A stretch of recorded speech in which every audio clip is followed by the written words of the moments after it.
I read somewhere that I think it was Sammy Davis Jr. who had a UFO experience. He did. Did you ever talk with Bill about that? Yeah, he did, because we were talking about the 27th day, and he goes, yeah, well, Sammy saw one. And I was like, what? Tell me about it.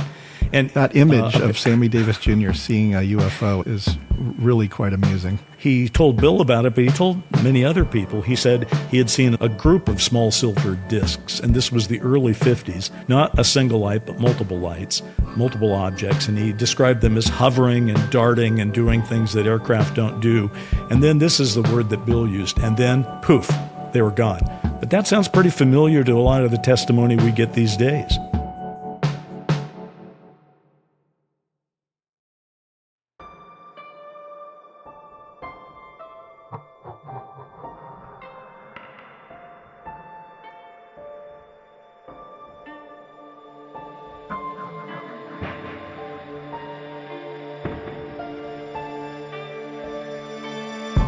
I'm Bryce Abel. Have you ever wondered if there's a secret connection between Hollywood and UFOs?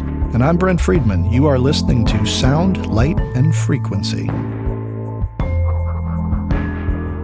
In this episode, we'll be taking a visit to the MAJIC Kingdom and finding flying saucers. And we're going to tell you a story about the American TV network that cut the mic on a live broadcast about UFO investigations. Anyway, last week I'm taking a Peloton class with Cody Rigsby, and the guy is usually entertaining enough to get me through 45 minutes on a stationary bike, but I kind of realize I'm not listening to a word the man is saying because my mind's already locked in on this episode we're doing. What I couldn't get out of my head was this: Disney and UFOs. Last episode, we got up to 1953 when the CIA's Robertson panel actually recommended the UFO subject be made less, respectable. And they even floated the idea of recruiting mass media, specifically including Disney, to help do it. And that was 73 years ago. But here's the thing that hit me while I was pedaling away. Disney isn't just a historical footnote. Disney is the current epicenter of this, because today, Disney doesn't merely touch alien life, they industrialize it. Besides Disney-branded content, they also own Marvel, where the cosmos is packed with non-human intelligences. They own Star Wars, with a cantina full of aliens in every era. And with the Fox library folded in, they've got Avatar, they've got Alien, Planet of the Apes, and X-Files. That's a lot of franchises in the broader orbit. So, Brent, maybe it was just a case of surging endorphins. I don't know, but I've never really looked at it this way. But if you go to your Disney Plus app, you're going to find a lot of options that deal with non-human intelligence. What do you think we should make of that? Well, I think there's a lot of circumstantial evidence that says that's not a coincidence. And there's even more actual hard evidence that says there was conversations and possibly some type of deal made between the Robertson panel and Disney way back when. And you could say, well, that was then, this is now. Obviously, Walt Disney is no longer around. So whatever deal was made back in the 50s.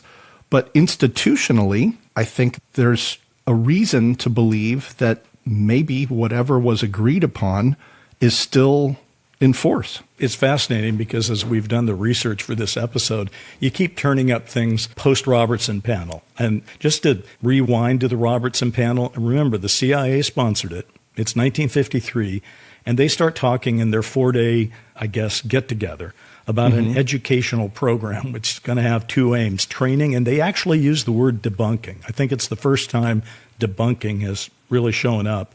And they say we should use television and motion pictures. And they list potential partners, and it specifically lists Disney, Walt Disney Inc., animated cartoons. But the other thing it mentions is Jam Handy Company. And I didn't even know what that was, but they were famous for World War II training films. So the Robertson panel, was kind of looking back on World War II, but also looking ahead to Disney. Remember, Disneyland doesn't open for 2 more years. So Disney at this point is just a content provider. So what happened is, in the aftermath of the panel, there's a guy at Disney, the top animator, Ward Kimball, and he starts talking, or rather they try to put together a documentary that'll be mentioning the whole UFO area. And we don't hear about this till 1979. Stanton Friedman actually heard and testified that Ward Kimball started talking about this. And at the time, he was saying that Disney was going to get real UFO footage from the government. And what happened to that? Can you even imagine? I can't. And I They guess didn't get it. That's all you need to imagine. No footage. Yeah, because I feel like if they had gotten footage, we might be in a completely different place at this point in time. But I think step back for a second and consider what was the motivation of the Robertson panel to talk to Disney. If it was not to either A, start a disclosure program, right, to soften up the general public, or some type of disinformation, meaning, hey, wait a minute, this whole UFO flying saucer story is getting out of our control. Let's take back control by changing the narrative. And let's do that with agreements from the people who are making stories that are shaping people's minds. Well, just for clarity on that whole thing, Ward Kimball said he was approached by people who were tied into Douglas Aircraft, kind of interesting, and you'll love this one, the Office of Naval Research. Oh, so there's the Navy again. Yeah. Reaching out to say, hey, we need to control this narrative. And they were going to have him do a UFO picture. Now, admittedly, that one didn't come together in the way that they wanted to do it. They wanted to end with actual footage. They didn't get it. But they did have a Disney Tomorrowland series on. I think one of the mini documentaries they did that had this great animation that Kimball had done also ended with a bunch of flying saucers at the end. So they were in the mode, but they were dismissive of that. But I got to tell you, it may be harder for us to get into what they did or did not do in the 50s, but man, in the 90s, there are two whopper events that kind of blow your mind. Right. So we've got the Disney UFO conference in 1995, and then we've got the Alien Encounters experience in the new Tomorrowland, also from 1995. And interestingly, as we said, by this point, Walt Disney, rest his soul, had passed away. And there was a completely new chairman of Disney, Michael Eisner, who we'll come back to in a moment in terms of how he may play a part in all of this arrangement. We'll do the conference last. Let's do what was called Alien Encounters from New Tomorrowland. This is 1995, folks. And this was a documentary that was commissioned by Disney on the idea that they were opening up a new ride in Orlando. And it was called the Extraterrestrial Alien Encounter. Terror spelled Terror in all caps, okay? And it's a 40-minute runtime. And as I understand it, just so you know, this wasn't a documentary that was going to be put out over the airwaves or anything. It was for the ride. And yet, I got to tell you, I got a couple of quotes from it, Brent. This is mind-blowing because, okay, Robert Urich, who maybe not everybody knows today, but he was a big deal back then, and he is the host of it. And he says in this documentary that would, again, meet all the people as they got in line to go see this new ride and be on it. Robert Urich says, I guess this is what they would play while they were holding people before they went on the exactly, ride. In the lobby, okay. Yeah. So here's what Urich says. He says, quote, for nearly 50 years, officials have been documenting routine alien encounters here on Earth. More than one alien craft crashed and was recovered for secret U.S. military research. The most famous case took place in July of 1947, just outside the community of Roswell, New Mexico. Indications are the government, military, and scientific leaders will soon release nearly a half-century of official documentation of ongoing alien encounters on Earth. Okay, admittedly, it's to gin people up for the ride, but that's pretty dramatic stuff, and it kind of fits in with what we think today. Well, and who approved that text? That feels like they're reading a news briefing. Well, I think Eisner approved it, and the reason I say that is I got one more great quote for you. Eisner insisted on doing the intro to this thing, okay? Yes. So before this quote that I just read you from Robert Urich, this is what Michael Eisner, who is running Disney, has to say. He says this, quote. And wait, let me just give you some context for everybody. Okay. In the 90s, Disney was arguably the most powerful and successful movie studio. So this is the chairman or the CEO, president of Disney, the person running the show at Disney, the most powerful person in Hollywood. Now go ahead. Okay, well, we also know Eisner had a bit of an ego. I mean, he liked to be on camera and be interviewed and things like that. That's not a knock on him as a human being, but it might explain why he said, hey, I'd like to do the intro, because he figured millions of people every year were going to be getting on this thing. It's what he said, though, because he participated in this, and clearly nobody has to say anything they don't want to say. I mean, if you put dialogue in front of an actor, they don't have to say it unless they want to. This is what Eisner said, quote, at a military installation somewhere in the United States, there are those who believe that the government is hiding the remains of an alien spacecraft that mysteriously crashed to Earth. With more and more scientific evidence of alien encounters and UFO sightings, the idea of creatures from another planet might be as far-fetched as we once thought. Wow.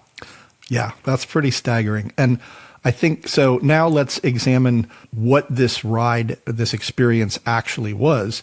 It was, by all accounts, not Disney at all. It was, as you mentioned, it was an extraterrestrial experience that many parents felt was way too intense for kids. It was all about trying to transport the leader of some alien race down to Earth.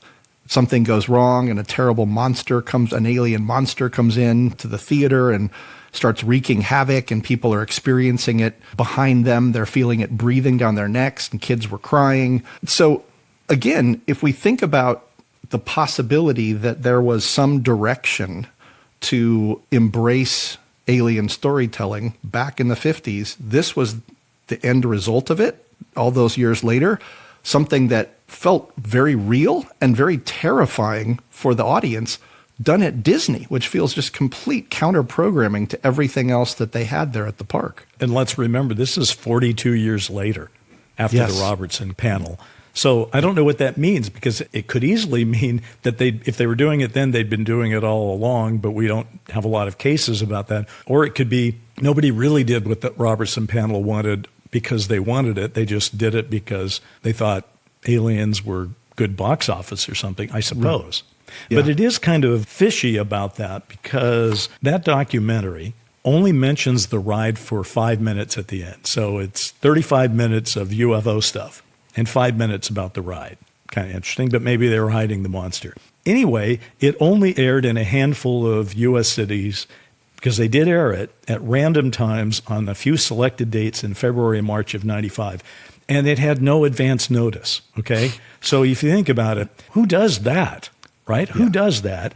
And I believe it's the director of it, he said, quote, an incredibly odd marketing strategy, considering its purpose was to promote a major theme park ride for families. Yeah, I mean, their approach was, let's bury the film, right, essentially. Right. So, but then why did they make it in the first place, right? Like, it raises a lot of questions. It sure does, but we've got another example, though, of where Disney has done something absolutely insane, or at least unexplainable, and that's right after this, or right around the time of this. Also in 1995, they decide to have a UFO conference in Orlando. It's January of 95, and this was a 2-week-long conference. Now, you've been to conferences for UFOs. I've been to them, too. They're usually 3 or 4 days at best, and there are people that speak, but there's usually a whole lot of people there to listen to them, right? Mm-hmm. That's how it goes down. Not this time. They had a huge lineup of people that they brought in there, and a guy named, I believe, Don Ecker was the organizer. He had been asked by Disney to do it. Ecker was very involved in the UFO topic. They brought in guys like Bud Hopkins, George Knapp, Don Schmidt, Kevin Randall, Sitchin they brought in. Okay, 2 weeks. All these folks there. There's basically 2 conferences, week 1 conference, week 2 conference. They did not advertise it, right? There was no advertising. Now, I don't know of any conference that I've ever been to that didn't say, and by the way, send me your bio and send me your URLs, because we got to promo the hell out of this, because we won't make any money. All right, so Disney spent a ton of money because they had to provide airfare, room and board, and meals for all these people for 2 weeks, all right? According to Ecker, and this just blows my mind, but Disney never gave it an ounce of promotion. And at best, the number of people in the audience was never more than 10 or 12 people. Wow. It's kind of crazy. And the only thing, I'm not even sure, I'm going to let you take a crack at that. What would explain that in your view? Either A, they had an intention that then somebody forced their hand and said, kill that thing, and it was too late, so they kept it alive, but they did not support it in any way, which is one viable explanation. The other explanation is they were actually trying to make these people that were very interested in the topic feel stupid, right? They were trying to send a very subtle message that you're going to come all the way here for this big conference and nothing's going to happen because there is nothing about the UFO phenomenon worth talking about. That's right. A fascinating and good guess. By the way, the late author, Robbie Graham, who wrote the really terrific book, Silver Screen Saucers, when he was talking about this incident, he also was kind of aghast at what would truly explain this. All he could do was speculate, which is what we're doing here. But he thought it might be an orchestrated chance for intelligence agencies to assemble the leading UFO figures under one roof, because this is pre-internet, right? Yes. To take the current pulse of the field. And there is a certain validity in that guess, I think, because obviously if you want to take a pulse of the field right now, just go on X, go on Reddit. The field not only can have its pulse taken, it's demanding to have its pulse taken, right? Absolutely. So you don't need to do that today. So I guess I could understand that it would be one way to find out what they're thinking or hear their best shot. But several people went home early. They were just like, what is going on here?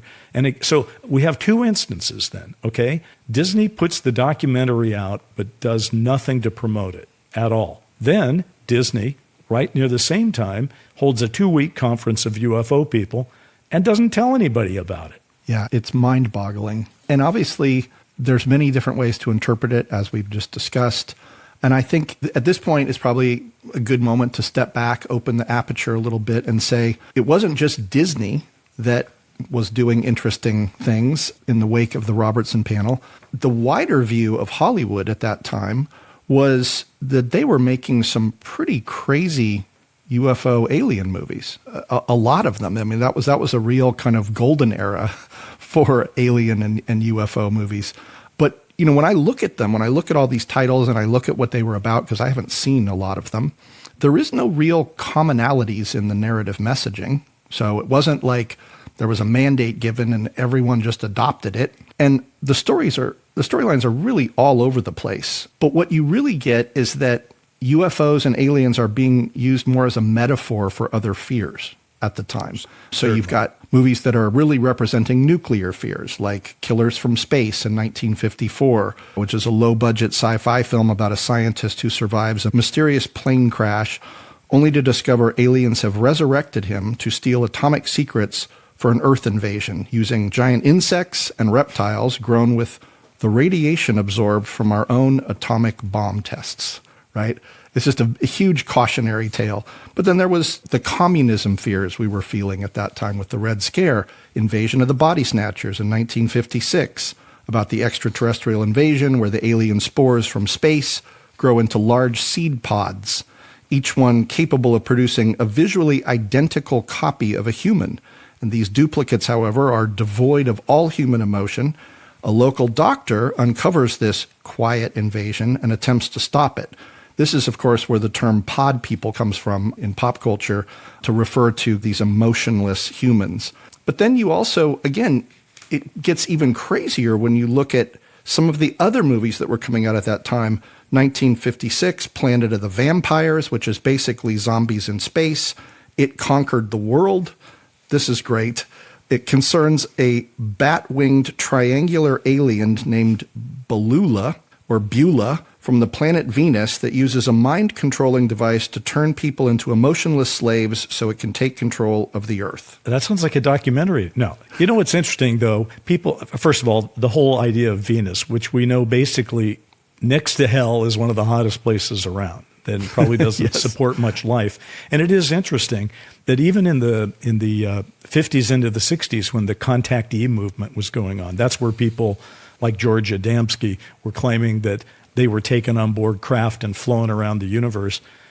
Where did he say they were from? Venus. Yes. These were comely Venusian women that were flying him around the universe. So, yeah, a lot of crazy was going on in some of those films. And you're right, they did take a turn for the weird in the middle of it. But at the same time, I have to say, if you assume the Robertson panel is 53, then anything that they might have had any impact on would be 54 or 55, probably, knowing how long movies generally take. Well, there were some pretty stupid things before the Robertson panel. They had zombies of the stratosphere. Okay, that's interesting. They had, in 53, when the Robertson panel was meeting and having their grave meetings about the UFO issue, Catwomen of the Moon was in the theaters, and so was Abbott and Costello Go to Mars. And of course, you got Commander Cody and the Rocket Rangers and Devil Girl from Mars, Stranger from Venus, there's Venus again, Beast with a Million Eyes. There's just, the 50s were a golden period for bad movies about flying saucers. Well, and I think that's the whole point, is we know what the Robertson panel was doing, and we know that Hollywood was, even before the Robertson panel, making its own crazy movies. Switch over to the side of the audience. What was the audience supposed to take away from this proliferation of movies? The general sentiment was, this is all silly and fun and crazy, right? And so I think one movie that we do want to kind of drill down into is something that you actually have a very personal experience with, which was a movie called The 27th Day in 1957. I do actually have that. The director of The 27th Day was Bill Asher. And Bill Asher, if I can divert for just a second, was my mentor. The very last television show Bill Asher ever did was Kay O'Brien, a show I created, and was my very first television series. So he took me under his wing and said, hey, kid, I'm going to teach you how TV works and that kind of thing. Well, Bill would be the guy that would know, because he directed most of the first 2 seasons of I Love Lucy. He put the nose twitch into Bewitched and married Elizabeth Montgomery. He directed Beach Blanket Bingo and movies like that. But what was strange is that Bill, a guy who was a comedy guy in 1957, ends up making this movie, The 27th Day, which is clearly not The Day the Earth Stood Still or anything, which is the one that people tend to think, oh, if you're going to watch one 50s movie, that probably is it. He didn't make that movie. Well, let me tell you a little bit about The 27th Day. It's a short film, 75 minutes. It's black and white. It's a Cold War science fiction kind of thing. It's built to talk about the Russia-U.S. conflict, but to do it using flying saucers. Here's the premise. It's actually one of the first movies to do abductions. 5 people are abducted in The 27th Day. They're ordinary people from 5 different nations. Course, so let's get a little of everything. They got an American reporter, an English actress, a German scientist, a Soviet soldier, and a Chinese peasant woman. Who could ask for anything more in a list of abductees? And then comes this alien after he's abducted these people, and he kind of looks like an intergalactic airline attendant or something. I mean, he's very calm, and he addresses them about what he's about to do, and he gives each a small box containing 3 capsules. Each capsule can be activated to kill all human life in a huge radius, and it doesn't damage buildings. So it's like a neutron bomb, I guess, in a little tiny capsule. And then the boxes only respond to thought patterns of the person who received them, and the capsules go dead after 27 days. So what happens is, it's this thing that is about human nature, but also about, if you think the other side might push the button, do you push first, right? That's the essence of this movie, but it's also the essence of the Cold War. It was very strange for Bill to have done that. I did talk to Bill a little bit about the UFO angle of the whole thing, but, I was doing a television series and trying to learn at his knee there, and I didn't have a lot of time to talk UFOs, but some. Well, it is interesting why somebody as accomplished as Bill Asher, right, in what sounded like more like the drama and comedy vein, would take on a project like this. Do you have any special insight into that? I don't know if I have insight. I have a theory. Okay, let's hear the theory. Okay, because what Bill said, Bill always would sort of minimize. So I said to him, Bill, you were doing beach blanket bingo and stuff like that. And why would you do The 27th Day? And he said, well, I have a large family and I needed a paycheck, is what he said. And of course, Bill was one of those Hollywood guys that was married many times and saw his fortune being halved over and over. So maybe he did need the money. But my theory is that was part of it, but not all of it. Because here's the thing. Bill was also a guy that hung out with the Rat Pack. which I always found so fascinating about him. I mean, he is a guy that hung out with Sinatra, Dean Martin, Sammy Davis Jr., Joey Bishop, Peter Lawford, and he was sort of the guy off screen, right? He hung out with them. He partied with them. He knew them very, very well, but he was not the public persona of the Rat Pack. Yes. But these guys, you know, they were part of that time period where you would get together at night and you'd get very drunk so you could say things that you could claim you didn't say the next day or you didn't remember. And I'm sure there were a lot of these parties that Bill was at. By 1957, he wanted to show his friends that he wasn't just a comedy guy, that he also had important things that he was doing. Well, the 27th Day is not a film that I recommend everyone run out and watch. I mean, it was interesting for me to see it because of my personal connection. It is a movie that feels important because it is more than even most of the other ones. It is clearly about the Cold War. I mean, it's got a Russian, it's got American. We can destroy them, they can destroy us. And if they do, then the whole world's gone. Because the aliens have said, we really need the Earth, but our culture prevents us from attacking you and taking it from you. So we're going to give you these capsules, and then when you destroy yourselves, then we'll move in and take it over, as if we're not worthy or whatever. So, yeah. So, well, not the greatest movie, but interesting. So let's go back to the Rat Pack for a second, because that's fascinating. I read somewhere that I think it was Sammy Davis Jr. who had a UFO experience. He did. Did he ever talk with Bill about that? Or yeah, he did. Because we were talking about the 27th day, and he goes, yeah, well, you know, Sammy saw one. And I was like, what? Tell me about it. And that image of Sammy Davis Jr. seeing a UFO is really quite amusing. He told Bill about it, but he told many other people. He said he had seen a group of small silver discs, and this was the early 50s, not a single light, but multiple lights, multiple objects, and he described them as hovering and darting and doing things that aircraft don't do. And then this is the word that Bill used, and then poof, they were gone. But that sounds pretty familiar to a lot of the testimony we get these days. Very much, which I think is much more a modern depiction of UFOs than it was at that time. Yeah. And it's kind of incomprehensible to me that if Bill was making this movie and hanging out with people, that they wouldn't have talked about UFOs a lot.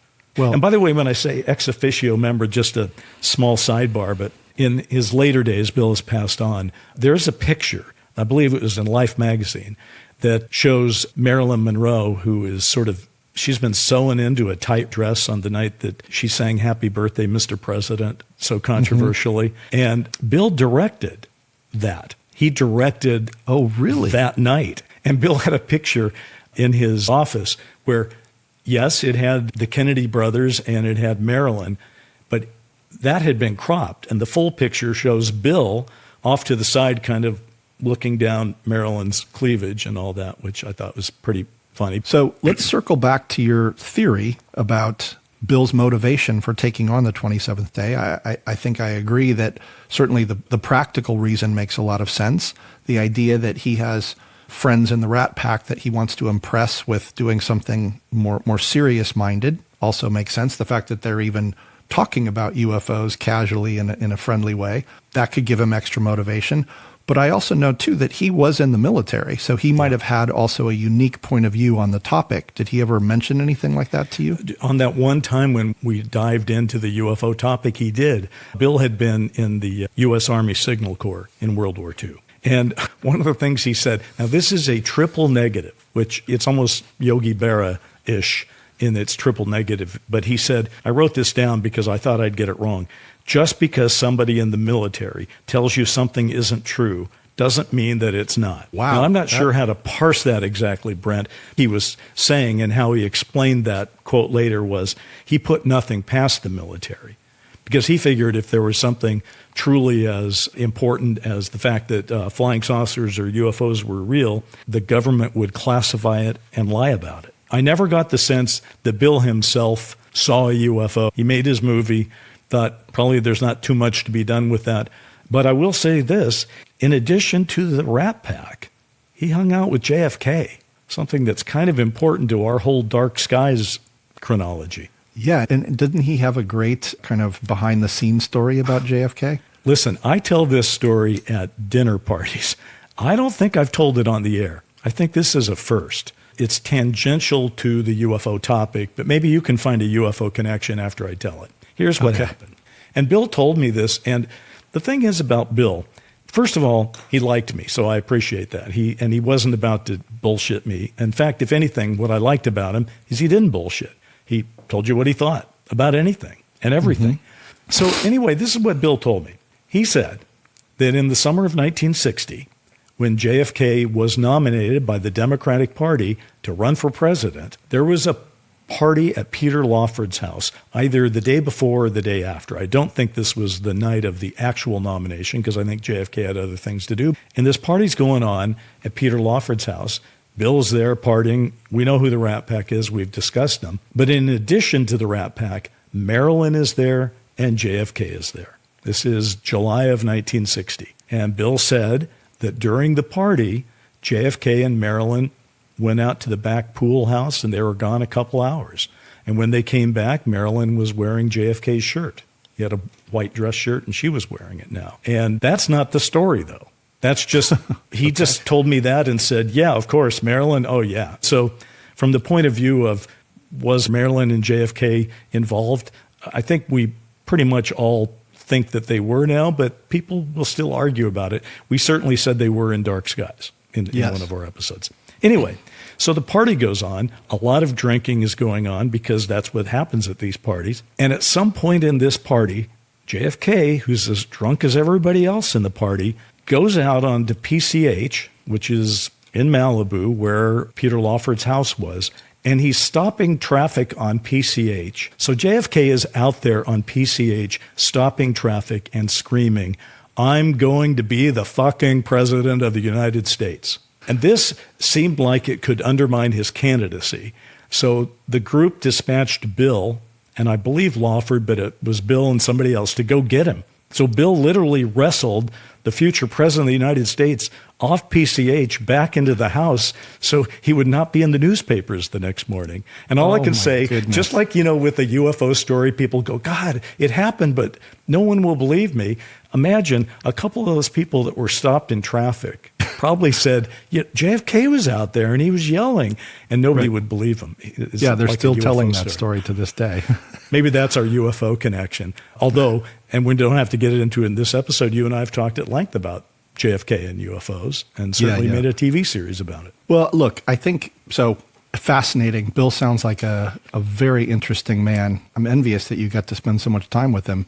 I think, again, bringing this back to the big picture, the 50s were a time of, when you look at it in aggregate, the general sentiment coming out of Hollywood about UFOs and aliens was that it was all largely ridiculous, and that there was no consistent narrative about UFOs except one real overriding message, which was, don't take any of this seriously.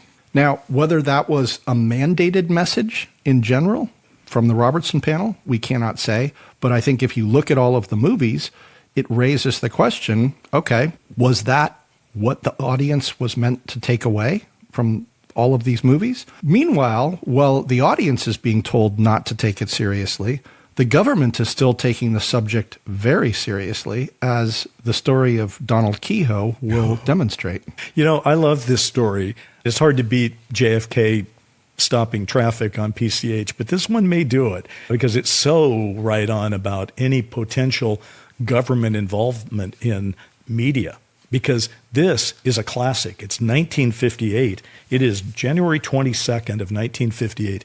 There's a TV show on CBS called Armstrong Circle Theater, and they have a program that is called, quote, UFO Enigma of the Skies. And Keyhoe is on it, and so are a bunch of other people. It was Major Donald Keyhoe. He had been a Marine, so again, Brent, Navy, right? There goes the Navy thing again.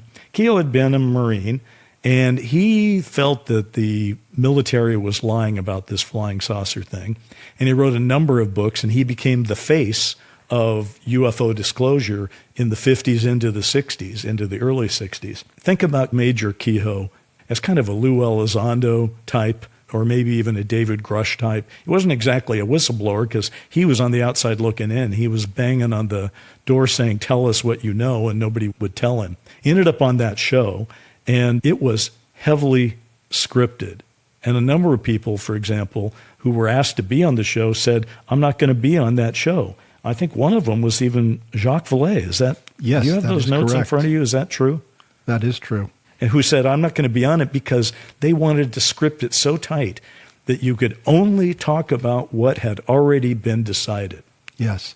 Well, and the thing that strikes me about this was, again, this was all scripted. Like you said, it was meant to be a performative demonstration by higher-ups within the government and the military, again, to promote a certain message that there's nothing to see here, folks. But you have this one man in Keyhoe who decides, I'm not going to read the teleprompter anymore. And in the midst of this live televised broadcast, decided to say that the Air Force was deliberately hiding the truth from the public about UFOs. Now, obviously, this completely contradicted the official statement, and that set into motion a whole chain of events during that live, where he was then censored by the show's producers. They killed his mic. He said on the program, and now I'm going to reveal something that's never been disclosed before, and then bam, yes, mic cut. Imagine this, you're watching this TV. There's only 3 networks back in 1958. And so he's got a pretty large audience. And most people are at home, and a lot of people saw it. And they're watching this guy talk about UFOs. And he says, I'm going to reveal something that's never been disclosed before. He used the word disclosed. And then they cut his mic, and yet they continued to show him on camera. So you see this guy moving his mouth, but not saying anything, right? And apparently, some people, his mic was cut, but you could almost hear him on Douglas Edwards' mic a little bit for a few people. But after this happened, he released what he was going to say. So the censorship, such as it worked in 1958, is not valid today because this is what he was going to say. For the last 6 months, we have been working with a congressional committee investigating official secrecy about UFOs. If all the evidence we have given this committee is made public in open hearings, it will absolutely prove that UFOs are real and machines under intelligent control. That's what got censored. Amazing. And so, as you said, some people actually did hear this. And in the wake of that broadcast, when that segment was done, the show was inundated with people calling in and saying, what happened? What did I miss? I heard something. What's going on? So again, we're back to some small scattering of people that heard that live at the time are probably out there saying, no, but I heard a government official come on air and disclose the truth. But also, nobody believes how silly is it that it all has to be scripted? Because in today's cable news world and social media, it's almost demanded that anybody covering this topic would bring in someone who's a skeptic and someone who's a believer and let them fight about it.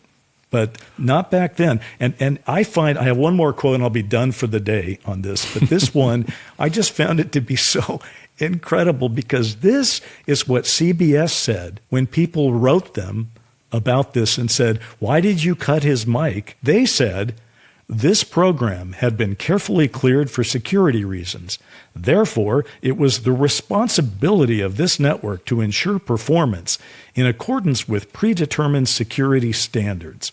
Any indication there would be a deviation might lead to statements that neither this network nor the individuals on the program were authorized to release. That about sums it up right there. Cover your ass is what I call that quote. I mean, well, and here's an interesting thing. So, of course, Keyhoe tries to disclose, right? Very brave man. Ultimately, his persistent accusations over the years of a conspiracy against the government led to his effective marginalization and the suppression of his message. He was able to write some books, but he was being debunked by the government and the military that he served. So that's an early lesson, right? For anyone else in the military, look what happened to Donald Keyhoe when you tried to tell the truth. I think Donald Keyhoe, in the same way Lou Elizondo by many is considered kind of a hero of the movement. Now, I realize Elizondo is very controversial. Keyhoe was never that controversial. I own like 5 of Keyhoe's books, which may be all of them. I don't know. It's some amount of them, and I've read 3 of them cover to cover. And I have to say, he has a style. It's a very personal kind of style. It's kind of personal journalism before that became a thing, right? He's not Hunter Thompson or anything, but he is talking about his investigation. And they're very good. In particular, he's going through case after case. Any one of his books is full of cases where if you read it, you'd say, good grief. I mean, what's the explanation for that? There's just no explanation other than anomalous. So I think he did the world a whole lot of good with his work. And I think the other thing is, yes, he was getting debunked. No problem, no question about it. But he had a lot of fans. And why was that? He had fans because a lot of people knew something was not right. The government wasn't coming completely clean on this. Now, at the time, he was really the receptacle of their suspicions because most of the government stuff that they weren't being honest about would come out later in memos that were released almost decades later during the Freedom of Information Act. But he was a great guy, just a great guy, and we owe him a lot. Well, and I think this is a great segue now into what does it all mean and where does this take us on our journey of exploring kind of that unholy alliance between Hollywood and the government. You know, as we've seen, the 50s was this really strange decade where the narrative of the UFO phenomenon kind of shifted from serious in the wake of Roswell and what's going on to very silly in aggregate. One of the things that accomplished, though, was it started to open the door to mock and stigmatize anyone who dared believe that aliens might be real. And while some of the stench of that has worn off in the intervening years, I still meet people today who confide in me their personal stories, knowing what my mindset is on this. So I hear these incredible UFO encounters that they have never told anyone else out of fear of being ostracized, not unlike our friend Donald Keyhoe. And by the way, to me personally, not unlike my daughter. I told you the story that my daughter saw UFOs with a friend of hers. They were scared that it happened at 3 a.m. when they were supposed to be asleep in this sleepover, and so they didn't want to tell the parents then. But as they got older, they decided they didn't want to say anything because they thought people would consider them crazy. And it wasn't until my daughter was in her late teens and she knew that I was involved in dark skies and she started to understand what my past and my belief system was, that she confessed this to me. And she felt that I was a safe harbor at that point. But again, was that the intention of the Robertson panel? Was to start just moving the conversation far enough that it would open the door to start stigmatizing anyone who dared come forward, whether it was Donald Keyhoe or a teenage girl, and anyone in between, from telling their story without fearing the stigmatization or the ostracization that would come. Great points, all. If you think back to the Robertson panel, you really do have to ask yourself, what they're trying to tell us in their statements and in their recommendations is UFOs aren't real, but just to save the public from all this anxiety over it, we need to debunk them and make people think they're silly. Okay, another explanation could be UFOs are very real. And they're saying, we're not ready to talk about this yet. So what arrows do we have in our quiver? And one of them is the media. Yeah. And movies and television being the biggest part of that. If I can just hail back to the Disney thing that we started the show with, whatever the Robertson panel envisioned and imagined back in 1953, Disney really didn't just touch this topic lightly. Across 70 plus years, Disney has built a family-facing pipeline for things like space travel, aliens, artificial life, other intelligences, non-human intelligences. If there is a message, it eludes me because the message seems to be, let's throw a whole bunch of stuff against the wall and see what sticks. I don't know. Is that how you see it, or what's your take? You know what? That is exactly my take. Is when there is a lack of coherence to the message, then you stop looking for meaning and you just treat it as entertainment. If I were to theorize what the whole point of potentially the Robertson panel was, let's turn down the volume on this. And if it's out there in the public consciousness as just entertainment, then maybe no one will bother thinking about it and wasting any time on it as a serious topic. It was funny, the other day I started thinking, what I feel like is I feel like I'm a district attorney trying to prove a case and looking at all the evidence and saying, what was really going on here? Was there motive, right? Was there criminal activity? Was there coercion? All of these things. We can't answer that yet definitively, but I feel like that's what we're starting to bring to the surface. Well, another fun time with you talking about this stuff. And for those of you over at Disney, please don't hate us.